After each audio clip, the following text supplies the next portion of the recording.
माता मेरी माता भारत माता माता जय जय जय जय जय माता भारत माता जय जय जय जय जय जय माता भारत माता जय जय जय जय जय जय माता भारत माता बोलो भारत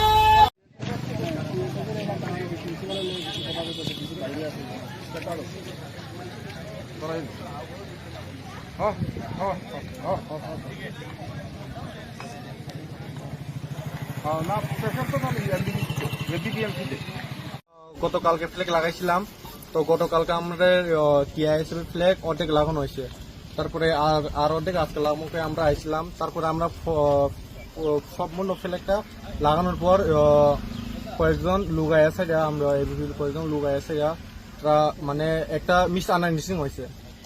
তারা আইএসআর তারা মনে করছে যে আমরা তারা ফ্ল্যাগ খুলে ফেলাইছি, আর তাদের ফ্ল্যাগ এখানেও অনেক আগে থেকে লাগানো আসছিল। তারপরে আমরা লাগাইছি গতকাল থেকে লাগানোর পর তারা মনে করছে আমরা তারা ফ্ল্যাগ খুলে ফেলাইছি। মিস আন্ডারস্ট্যান্ডিং করে তারা ভুল হয়েছে, ভুল হওয়ার পর তারা কি মিস আন্ডারস্ট্যান্ডিং হওয়ার পরে আমরা স্যারের সঙ্গে কথা হয়েছি, প্রিন্সিপাল স্যারের সঙ্গে কথা হয়েছি, করার পর কথা একটু সমাধান মনে মানে ফ্ল্যাগগুলো শিখছে কি সিসি ক্রিয়াকে এটা তো আমরা কইতে পারতাম না। ফ্ল্যাগগুলো আমরা তো দেখছিলাম গতকাল থেকে তার ফ্ল্যাগটা এখানে খুলে পরে রয়েছিল, আমরা দেখছিলাম। তারপরে এটা কিটা করছি তো আমরা কইতে পারতাম বাইরের থেকে। আজকে কিছুক্ষণ আগে আমরা যে ঘটনাটা জানতে পারছিলাম, তো বিদ্যার্থী পরিষদের নাম নিয়ে অনেক বহিরাগত যারা আছে তারা সেটা টিআইএসএফ এবং অখিল ভারতীয় বিদ্যার্থী পরিষদের কার্যকর্তা টিআইএসএফ এর মধ্যে একটা বিবাদের তৈরি করছে। তো সেই বিবাদটা পতাকা নিয়ে সেটা হয়েছিল। তো এখন এটা আমরা বিস্তারিতভাবে আলোচনা করছি এবং বিষয়টা সমাধান হয়েছে। ওইখানে বিদ্যার্থী পরিষদের কোনো রকমের কার্যকর্তা আসছিল না, তারা কিছুজন বহিরাগত রায়াসের একটা কলেজের মধ্যে বিশৃঙ্খলার মহল তৈরি করছে। এখন আমরা কথাবার্তার ভিতরে সমস্ত কিছু সমাধান হয়েছে। এখন আগামী দিন আমরা সমানভাবে ভালো মতো কাজ করুন কলেজের মধ্যে, আর বিদ্যার্থী পরিষদ আর টিএসএফ এর মধ্যে কোনো ধরনের ফার্দার কোনো ধরনের কোনো সমস্যা তৈরি হইতো না, এটা আমরা আশ্বাস জানাইতেছি। বিদ্যার্থী পরিষদ যে আপনারা প্রথম বললেন আর টিএসএফ তারা অভিযোগ করলো প্রথমে, তারা কি সব বহিরাগত ছিল? তারা কি সব বহিরাগত ছিল? না, টিআইএসএফ এর তারা বহিরাগত ছিল না। টিআইএসএফ এর কার্যকর্তারা যখন পতাকা লাগাচ্ছিল, তো বিগত অনেকদিন আগে বিদ্যার্থী পরিষদের কার্যকর্তারা এমবিবি কলেজ চত্বরে পতাকা লাগায়।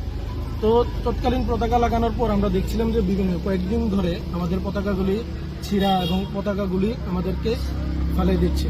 তো তখন বিদ্যার্থী পরিষদ ভাবে যে টিআইএসএফ যেহেতু পতাকা লাগাচ্ছে, তো টিআইএসএফ তারা এই কাজটা করে। কিন্তু আমরা যখন কথাবার্তার মাধ্যমে যাই তখন আমরা দেখতে পারি যে টিআইএসএফ এর কেউ পতাকাগুলি পালায়নি, বহিরাগতরা পালাচ্ছে এবং টিআইএসএফ এবং এবিভিপির মধ্যে একটা বিবাদ তৈরি করার জন্য। বহিরাগত ইউনিফর্ম পরে এসেছিল কলেজে? হ্যাঁ, তা তো আমরা ঠিক লক্ষ্য করিনি, যতটুকু আমরা জানতে পেরেছি যে হ্যাঁ ইউনিফর্ম পরে এসেছি। চিহ্নিত করতে পেরেছেন?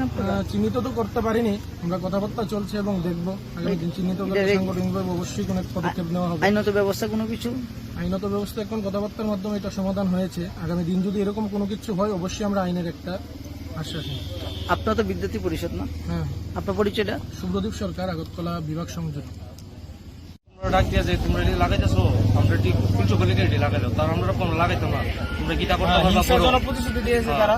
আমরা যখন সুষ্ঠু পরিবেশ কলেজে একটা সবসময় সুষ্ঠু পরিবেশ মেনটেন করে চলে, তো আমরা যখন ভালোভাবে ওদের সাথে কথা বলার চেষ্টা করেছি, ওরা আমাদের সাথে হিংসক ভাবে ব্যবহার করেছে।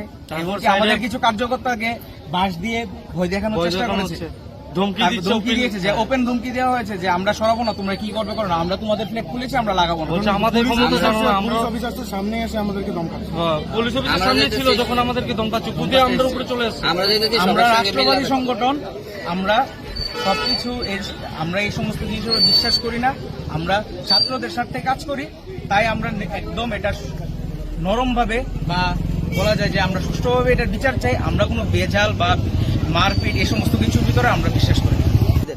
এই পরিবেশে তো মানুষ দেখছে আজকে এখানে এত ছাত্রছাত্রীরা বিভিন্ন সেমিস্টারের এক্সাম ছিল, এই যে তাদেরকে এখানে আটকানো হয়েছে, ওরা আটকে ফ্ল্যাগ লাগাচ্ছে। ওরা কয়েকজন ছিল বাইরে থেকে এসে কয়েকজন ছাত্রছাত্রী আটকিয়েছে পরীক্ষার পরে, ওরা বাড়ি দিকে যাচ্ছিল যে দাঁড়াও আমাদের সাথে ফ্ল্যাগ লাগানো হবে।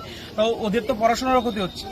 পাশাপাশি আমাদের কলেজের ভিতরে যদি এরকম তারা করে, ছাত্রছাত্রীদের উপর অত্যাচার করে, বাস নিয়ে মারতে আসে, তাহলে তো ছাত্রছাত্রীরাও ক্ষতি হবে। তাহলে তো ছাত্রছাত্রীরাও আগামী দিন কলেজে আসতে বা আমাদের সাথে সংগঠন করতে, বা ছাত্রছাত্রী তো দেশের ভবিষ্যৎ, তাদেরও তো ক্ষতি হবে। তারা কোন সংগঠন? তারা টিআইএসএফ সংগঠন। তা তাদের সঙ্গে আপনারা পরবর্তী সময় কথা বলার চেষ্টা করেছেন? হ্যাঁ, আমরা তাদের সাথে কথা বলার চেষ্টা করেছি, কিন্তু তারা বলেছে যে না, আমরা সুন্দরভাবে বলেছিলাম যে ফ্লেকগুলি আমাদের যেগুলি খুলেছো তোমরা লাগিয়ে দাও, কিন্তু তারা বলেছে না, আমরা এটা লাগিয়ে দেবো না, আমরা পারবো না, তোমরা যা করার করে ফেলো। আর পুলিশ এসে কি বললো? পুলিশ এসে কি বলবে, পুলিশ এসে বলেছে যে তোমরা এই জায়গাটা ছেড়ে দাও, ওদেরকে বলো ইয়ে করতে। তো আমাদেরকে পুলিশ বললো যে একটা লিখিত আবেদন করো যে তোমাদের কি কি প্রবলেম বা তোমাদের কি কি। আমরা বলেছি ঠিক আছে, আমরা পুলিশের সাথে কোঅপারেট করেছি, আমরা বলেছি ঠিক আছে, আমরা জায়গাটা খালি করে দিচ্ছি, আমরা যা করার আমাদের সংগঠন মন্ত্রী আছে, তারপরে আমাদের উপর আরো বড় বড় যারা আছে তারা আমরা যা নির্দেশ দেবে তা মেনে আমরা কাজ করব। তারা কতজন ছিল, কোন সেমিস্টারে জানা আছে তারা? তো তারা সম্ভবত কলেজের ছাত্রছাত্রী ছিল না, কলেজের ছাত্রছাত্রী 1-2 জন ছিল, তাছাড়া সব বহিরাগত ছিল। দেশ কি ছিল তাদের? না, তাদের কোনো ড্রেস ছিল না, কলেজ ড্রেসে শুধু 1-2 জন ছিল। এও তারা ফার্স্ট সেমিস্টারের হতে পারে। কতজন ছিল? আনুমানিক তারা 6-7 জন ছিল কলেজ ইউনিফর্মে, আর বহিরাগত ছিল প্রায় 10-15 জন। এখন কলেজের সার্বিক পরিস্থিতি কেমন? এখন কলেজের ভিতরে পরিস্থিতি, পুলিশ এসেছে, প্লাস আমরা আমাদের যারা ভাই বোনদের আছে তাদেরকে এখান থেকে সরিয়ে দিয়েছি। আমরা বলেছি আমরা কোনো ভেজাল বা কোনো দরবারের দিকে আগাবো না, আমাদের সংগঠন যা বলবে আমরা সংগঠনের কথা মেনে চলবো, তাই সবাই সরে। এখন আপাতত কলেজে এবিভিপির কারণে শান্তিপূর্ণ পরিবেশ চলছে। আপনার পরিচয়টা? আমি রুদ্রনীল শাহ, এমবিবি কলেজের 4th সেমিস্টারের ছাত্র, পাশাপাশি একজন এবিভিপির কার্যকর্তা।